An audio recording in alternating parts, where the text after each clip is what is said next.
struck him with their hands. Pilate went out against and said to them, "See, I am bringing him out to you, that you may know that I find no guilt in him." So Yeshua came out, wearing the crown of thorns and the purple robe. Pilate said to them, "Behold the man." When the chief priest and the officers saw him, they cried out, "Crucify him! Crucify him!" Pilate said to them, "Take him yourselves and crucify him, for I find no fault in him." The Jews answered him, "We have a law, and according to that law he ought to die, because he has made himself the son of Elohim." When Pilate heard this statement, he was even more afraid. He entered his headquarters again and said to Yeshua, "Where are you from?" But Yeshua gave him no answer. So Pilate said to him, "You will not speak to me? Do you not know that I have the authority to release you and authority to impale you?" Yeshua answered him, "You would have no authority over me at all unless it had been given you from above. Therefore, he who delivered me over to you has the greater sin." From then on, Pilate sought to release him, but the Jews cried out, "If you release this man, you are not Caesar's friend. Everyone who makes himself a king opposes Caesar." So when Pilate heard these words, he brought Yeshua out and sat down on the judgment seat at a place called the Stone Pavement, and in Aramaic Gabbatha. Now it was the day of preparation of the Passover. It was about the 6th hour. He said to the Jews, "Behold your king." They cried out, "Away with him! Away with him! Impale him!" Pilate said to them, "Shall I impale your king?" The chief priests answered, "We have no king but Caesar." So he delivered him over to them to be crucified. And so we have the crucifixion. So they took Yeshua, and he went out, bearing his own stake, to the place called the place of the skull, which in Aramaic is called Golgotha. There they impaled him, and with him 2 others, one on either side, and Yeshua between them. Pilate also wrote an inscription and put it on the cross. It read, "Yeshua of Nazareth, the King of the Jews." Many of the Jews read this inscription, for the place where Yeshua was crucified was near the city, and it was written in Aramaic, in Latin, and in Greek. So the chief priest and the Jews said to Pilate, "Do not write the King of the Jews, but rather, this man said, 'I am King of the Jews.'" Pilate answered, "What I have written, I have written." When the soldiers had impaled Yeshua, they took his garments and divided them into 4 parts, 1 part for each soldier, also his tunic. But the tunic was seamless, woven in one piece from top to bottom. So they said to one another, "Let's not tear it, but cast lots, for it is to see who shall it be." This was to fulfill the scripture which says, "They divided my garments among them, and for my clothing they did cast lots." So the soldiers did these things. But standing by the stake of Yeshua were his mother and his mother's sister, Mary the wife of Clopas, and Mary Magdalene. When Yeshua saw his mother and the disciple whom he loved standing nearby, he said to his mother, "Woman, behold your son." Then he said to the disciple, "Behold your mother." And from that hour the disciples took her to his own home. Then we have the death of Yeshua. After this, Yeshua, knowing that all was now finished, said, to fulfill the scriptures, "I thirst." A jar full of sour wine stood there. So they put a sponge full of the sour wine on a hyssop branch and held it to his mouth. When Yeshua had received the sour wine, he said, "It is finished." And he bowed his head and gave up his spirit. Yeshua's side is pierced. Since it was the day of preparation, and so that the bodies would not remain on the stake, on the Sabbath, for the Sabbath was a high day, the Jews asked Pilate that their legs might be broken, and that they might be taken away. So the soldiers came and broke the legs of the first and then the other who had been crucified with him. But when they came to Yeshua and saw that he was already dead, they did not break his legs. But one of these soldiers pierced his side with a spear, and that out came blood and water. He who saw it bore witness. His testimony is true, and he knows that he is telling the truth. That you may also believe. For these things took place that the scriptures might be fulfilled. Not one of his bones will be broken. And again, another scripture says, they will look on him whom they have pierced. Then Yeshua is buried. And after these things, Joseph of Arimathea, who was a disciple of Yeshua, but secretly for fear of the Jews, asked Pilate that he might take away the body of Yeshua, and Pilate gave him permission. So he came and took away his body. Nicodemus also, who earlier had come to Yeshua by night, came bringing a mixture of myrrh and aloes, about 75 pounds in weight. So they took the body of Yeshua and bound it in linen cloth with the spices, as is the burial customs of the Jews.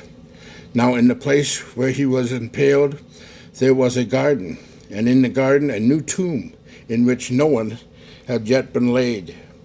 So because of the Jewish day of preparation, since the tomb was close at hand, they laid Yeshua there. John 19. I am the good shepherd. Truly, truly, I say to you, he who does not enter the sheepfold by the door, but climbs in by another way, that man is a thief and a robber. But he who enters the door is the shepherd of the sheep. To him the gatekeeper opens. The sheep hear his voice, and he calls his own sheep by name, and he leads them out. When he has brought out all of his own, he goes before them, and the sheep follow him, for they know his voice. A stranger they will not follow, but they will flee from him, for they do not know the voice of a stranger. This figure of speech Yeshua used with them, but he did not understand what he was saying to them. So Yeshua again said to them, truly, truly, I say to you, I am the door of the sheep. All who came before me are thieves and robbers, but the sheep did not listen to them. I am the door. If anyone enters by me, he will be saved and will go in and out and find pasture. The thief comes only to steal and kill and destroy. I came that they may have life and have it abundantly. I am the good shepherd. The good shepherd lays down his life for the sheep. He who is a hired hand and not a shepherd, who does not own the sheep, sees the wolf coming and leaves the sheep and flees, and the wolf snatches them and scatters them. He flees because he is a hired hand and cares nothing for the sheep. I am the good shepherd. I know my own, and my own know me. Just as the Father knows me, and I know the Father. And I lay down my life for these sheep. And I have other sheep that are not of this fold. I must bring them also, and they will listen to my voice.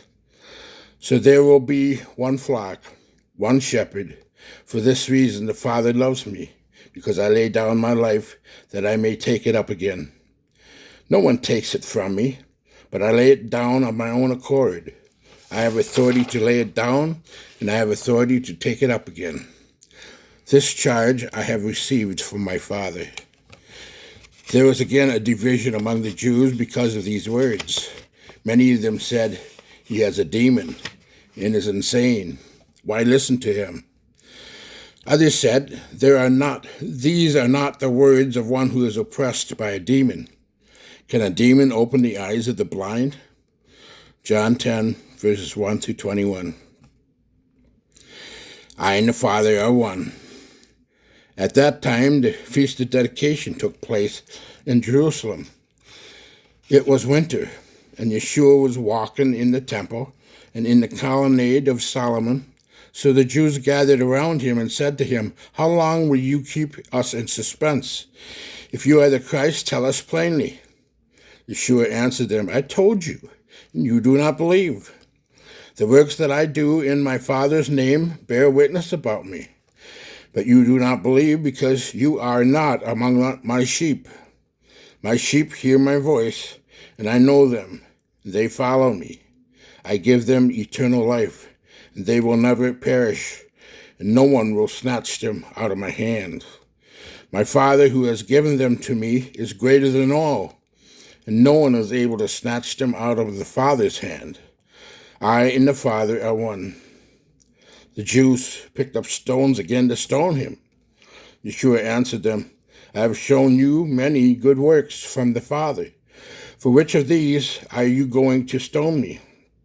And the Jews answered him, "It is not for the good works that we are going to stone you, but for blasphemy, because you, being a man, make yourself Elohim."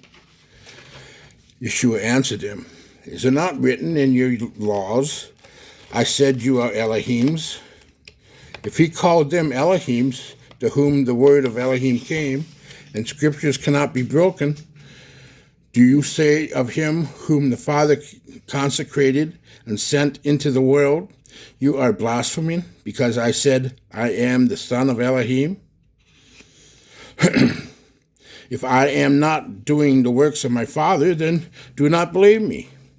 But if I do them, even though you do not believe me, believe the works, that you may know and understand that the Father is in me and I am in the Father.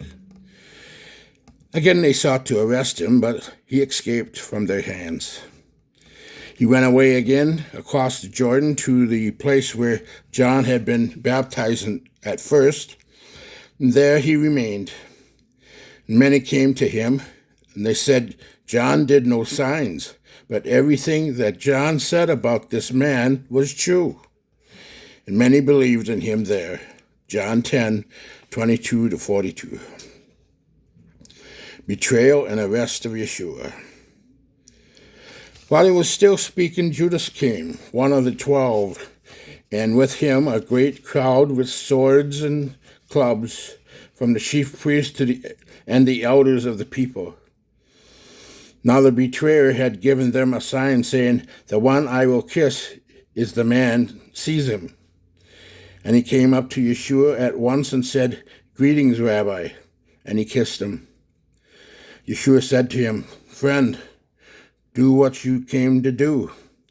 Then they came up and laid hands on Yeshua and seized him. And behold, one of those who were with Yeshua stretched out his hand and drew his sword and struck the servant of the high priest and cut off his ear. Then Yeshua said to him, "Put your sword back into its place, for all who take the sword will perish by the sword. Do you think that I cannot appeal to my Father, and he will at once send me more than 12 legions of angels? But how then should the scriptures be fulfilled, that it must be so?" At that hour Yeshua said to the crowds, "Have you come out as against a robber, with swords and clubs to capture me? Day after day I sat in the temple teaching, and you did not seize me. But all this has taken place, that the scriptures of the prophets might be fulfilled." Then all the disciples left him and fled. This is in Matthew 26, verses 47-56. Who has believed what he has heard from us? And to whom has the arm of Yahweh been revealed? For he grew up before him like a young plant and like a root out of dry ground. He had no form or majesty that we should look at him, and no beauty that we should desire him. He was despised and rejected by men, a man of sorrows and acquainted with grief. And as one from whom men hid their faces, he was despised, and we esteemed him not. Surely he has borne our griefs and carried our sorrows, Yet we esteemed him stricken, smitten by Elohim, and afflicted. But he was pierced for our transgressions. He was crushed for our iniquities. Upon him was the chastisement that brought us peace. And with his wounds we are healed. All we like sheep have gone astray. We have turned every one to his own way, and Yahweh has laid on him the iniquity of us all. He was oppressed, and he was afflicted, yet he opened not his mouth. Like a lamb that is led to the slaughter, and like a sheep that before its shearers is silent, so he opened not his mouth. By oppression and judgment he was taken away. And as for his generation, who considered that he was cut off out of the land of the living, stricken for the transgressions of my people. And they made his grave with the wicked, and with a rich man in his death, although he had done no violence, and there was no deceit in his mouth. Yet it was the will of Yahweh to crush him. He has put him to grief. When his soul makes an offering of guilt, he shall see his offspring. He shall prolong his days, and the will of Yahweh shall prosper in his hand. Out of the anguish of his soul he shall see and be satisfied. By his knowledge shall the righteous one, my servant, make many to be accounted righteous, and he shall bear their iniquities. Therefore I will divide them a portion with the many, and he shall divide the spoil with the strong, because he has poured out his soul to death, and was numbered with the transgressors. Yet he bore the sin of many, and makes intercession for the transgressors. Isaiah 53. What Yeshua says to Pilate is one of the most powerful moments in all the scriptures, because it reveals that the cross was never Rome taking Yeshua. It was Yeshua given himself. In John 19:10, Pilate says to Yeshua, "Do you not know I have power to crucify you and power to release you?" And Yeshua answered with stunning authority, "You would have no authority over me unless it's been given you from above." You find that in John 19, verse 11. That response is deep, because Yeshua does not deny Pilate's political position. He denies Pilate's ultimate control. The Greek word for authority there is exousia. It means delegated authority, permission, jurisdiction, the right to act. Yeshua is telling Pilate, "You do not possess independent power over me. Whatever authority you have is borrowed." In other words, Pilate is not the sovereign in that room. Yahweh is. Now connect that with what Yeshua had already said earlier in John 10, verse 17 and 18. "No one takes my life from me, but I lay it down of myself. I have power to lay it down. I have power to take it again." The Greek here is even stronger than most people realizes. The phrase "I lay it down" comes from tithemi, meaning to place, set, or deliberately put down. This is not passive language. Yeshua is saying, "I am actively surrendering my life." Then he says, "I have power to lay it down and take it up again." That word is again exousia. So Pilate thinks he has exousia. Yeshua says the only real exousia in this story belongs to me. Now bring in the statement about angels. When Peter drew the sword in Gethsemane, Yeshua rebuked him and said in Matthew 26, verse 53, "Do you think that I cannot now pray my Father, and he will provide me with more than 12 legions of angels?" A Roman legion is roughly 5,000 or 6,000 soldiers.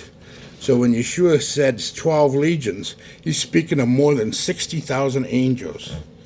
This is not poetic exaggeration. This is Yeshua revealing that heaven's army was available at a word. He was not helpless. He was restrained by purpose. That is the deep meaning. Yeshua is showing us that the stake was not weakness. It was voluntary submission. Not inability, obedience. Not defeat, mission. Now, from a Hebrew perspective, this ties directly into sacrificial system. In Isaiah 53, the suffering servant is described as one who is led like a lamb to the slaughter. The Hebrew word for lamb imagery there points to a sacrificial victim, not a tragic accident. Yeshua is fulfilling the pattern of the Passover lamb, the one given so others can live. That's why John the Baptist said, "Behold the Lamb of Elohim." So when Pilate speaks, he thinks he is questioning a prisoner, but in reality he is standing before the true judge, the true king, and the true Passover lamb. Pilate represents earthly empire. Yeshua represents heavenly kingdom. Pilate sits on a temporary seat. Yeshua stands in eternal authority. This is why Yeshua is so calm. He's not scrambling to survive because he knows exactly what he's doing. He's given himself for sinners. He's drinking the cup. He's fulfilling prophecy. He's crushing the serpent through surrender. And here's the part that should wreck every believer. Yeshua had the power to stop everything. One word, and angels come. One command, and Rome falls. One decree, and Pilate collapses under divine judgment. But he stays silent. He stays surrendered. He stays on mission. Why? Because love held him there. Not nails, love. That's the mystery of the stake. The one with all authority submitted himself to death so that those under sin could receive life. So when you read Yeshua before Pilate, do not read it like a helpless man before a powerful governor. Read it correctly. A governor borrowed authority from heaven, but heaven itself was standing in front of him, and heaven chose the stake. Yahweh bless.